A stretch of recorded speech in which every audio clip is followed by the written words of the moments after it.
we're going to head over to South Sioux City. That's where a group of runners on a mission to run through all 50 states made their Siouxland stop this afternoon. KTV's Nathan Price is in downtown Sioux City with more tonight on the journey. Nathan?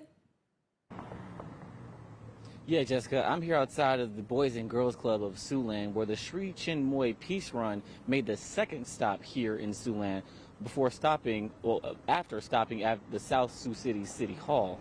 Now, the runners met with the mayor at City Hall and other officials, and they held a short ceremony presenting the mayor with a certificate.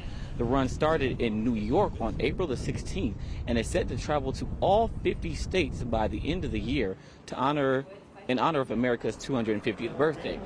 Now, the team of runners are from 8 different countries, and they take turns carrying the torch. One of the runners, Atulya Barabi, estimates he has run over 200 miles so far this trip, and he has participated with runs since 1995, all to help spread the group's mission. To spread the message that peace does begin in the heart of each individual, and that it's up to us to make the difference in the world. And that can be as little as something like a smile to someone walking by, and that can change their day and want them to, or help them to spread goodwill amongst others. Now, runners tell me that they're planning on spending the night here in Sioux City before they will start up tomorrow and make their way towards Minneapolis, Minnesota. In Sioux City, Nathan Price, KTIV News 4. All right, look forward to more of their story, Nathan. Thanks.